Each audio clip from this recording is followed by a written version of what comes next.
Aqui estamos frente a uma área que vai ser colhida logo mais. Estamos dando uma olhada como é que está a qualidade da lavoura, uniformidade de plantas, limpeza em termos de planta daninha, sanidade, porte de planta, estatura, enfim, como é que está essa lavoura. Só se sabe isso se a gente andar na lavoura, fizer uma avaliação minuciosa. Mesmo assim tem que construir parâmetros, né, para avaliar. E é difícil porque, imagina, nós temos aí por hectare cerca de 6 milhões de panículas, que não é fácil de individualizar. Bem, uma forma de tentar enxergar essas plantas de uma maneira mais individualizada e com isso a gente ir construindo parâmetros de comparação, de observação com toda a equipe, é coletar uma seção de plantas na lavoura que seja representativa, trazer para fora da lavoura e analisar. Aqui nós coletamos uma seção de 1 metro de linha e nós vamos analisar os componentes da produtividade. O primeiro deles é o número de panículas por área. Então nós vamos contar o número de colmos que produziram panículas. E com isso nós vamos ter uma referência se está adequado à variedade e ao teto produtivo que a gente deseja.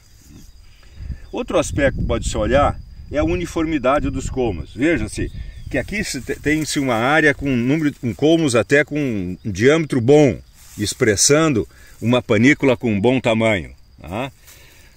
Do lado a gente pode observar outras plantas com diâmetro menor e olha o tamanho da panícula, comparativamente observa aqui 2 panículas. E pode-se pegar também uma planta ao lado dela aqui e olha o tamanho diferente que nós temos aqui. Será que isso é um perfil que surgiu depois? Será que isso é uma planta dominada? É preciso analisar, discutir com a equipe, ver os fatores que influenciam para capacitar as pessoas. Outro aspecto que se olha também, pode ser olhado, é o número de colmos inférteis, ou seja, o número de perfilhos que não produziram panícula. Isso não é um aspecto desejado também, porque a planta investiu energia e não transformou isso no órgão reprodutivo, que é o grão que nós desejamos. Outro aspecto a ser analisado é analisar as panículas, né? Então, de uma maneira mais individualizada. Como é que está a sanidade da panícula, mancha de grãos, tem algum ataque de uma outra doença? Como é que está a esterilidade de espiguetas, ou seja, aquelas espiguetas que não conseguiram produzir um grão? Quais são as causas? Será que tem problema de doença, ou uma praga atacou, ou é um evento climático? Tudo isso a gente discute com a equipe, capacitando-a, né, para que ela consiga identificar essas ocorrências. Outro aspecto também é a sanidade de plantas. Veja-se que aqui se percebe bastante mancha de folha. Ela está prestes a ser colhida, essa área, mas tem um número grande de manchas de folha. Quais são as causas? Será que isso é uma suscetibilidade maior da variedade? Será que isso está relacionado com o solo, a movimentação do solo para a implantação dessa lavoura?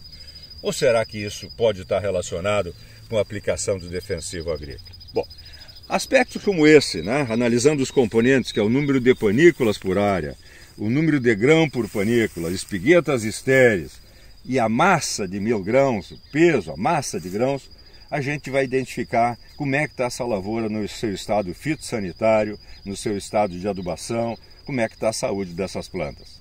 Estamos frente a um outro material genético, tá, com porte diferente, cerca de 1 metro de altura, maior diâmetro de colmos, panículas maiores, maior área foliar verde, embora ainda não esteja pronto para a colheita, melhor sanidade, tá, com menos manchas de folha. Mas é importante que a gente olhe a distribuição de plantas dentro da linha e onde se observa espaços com plantas faltantes, aonde deveríamos ter plantas. É importante discutir com as equipes que trabalharam nesse processo da construção de lavoura, porque muitas vezes tem uma equipe responsável pela semeadura, outra pela aplicação de herbicida, outra pela irrigação. Então é importante que todos estejam juntos na tentativa de analisar as causas. Pode-se começar identificando, será que foi um problema de semente? qualidade da semente? Será que isso pode estar relacionado com o processo de semeadura, por exemplo, a velocidade da semeadura? Pode ser que esteja relacionado também com a semeadora, os mecanismos de distribuição de semente, aquele mecanismo de contato de semente-solo da semeadora. É preciso discutir com a equipe e ver como é que foi a regulagem da semeadora. Então pode estar relacionado com a semente, semeadura, pode estar relacionado também com o solo, a ocupação anterior desse solo, o que tinha nessa área antes do arroz. Ou também pode estar relacionado com a possível fitotoxicidade de herbicida e ter ocorrido morte de plantas nesse processo.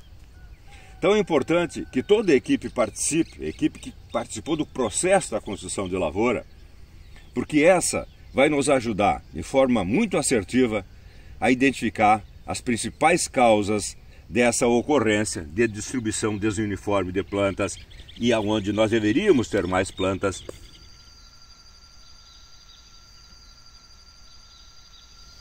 Por fim, gostaria de ressaltar a importância de áreas didático-experimentais dentro das universidades para a realização de ensino, pesquisa e extensão.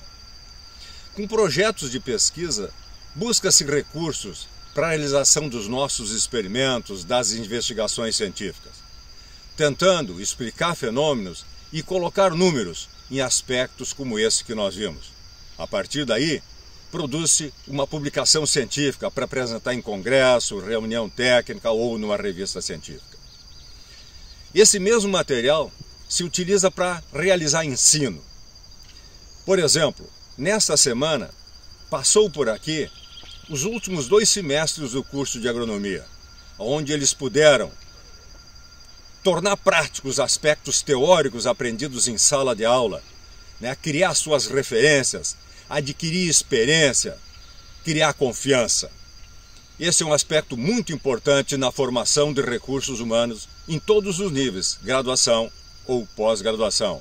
E também para os professores que exercitam, nos seus projetos de pesquisa, os principais aspectos técnicos a serem investigados. E na extensão, utilizamos esse mesmo material para fazer comunicações como essa, para atingir o maior número de pessoas, proporcionando reflexões sobre esses temas. Realizamos também diversos pequenos dias de campo e roteiros técnicos com grupos específicos de produtores, uma rica experiência também, onde a gente pôde comunicar os nossos achados e recolher deles as suas impressões, a validação dessas nossas pesquisas. Então isso é muito importante para a cadeia toda, tanto do ensino, da pesquisa, como da extensão, produtores, estudantes e pesquisadores.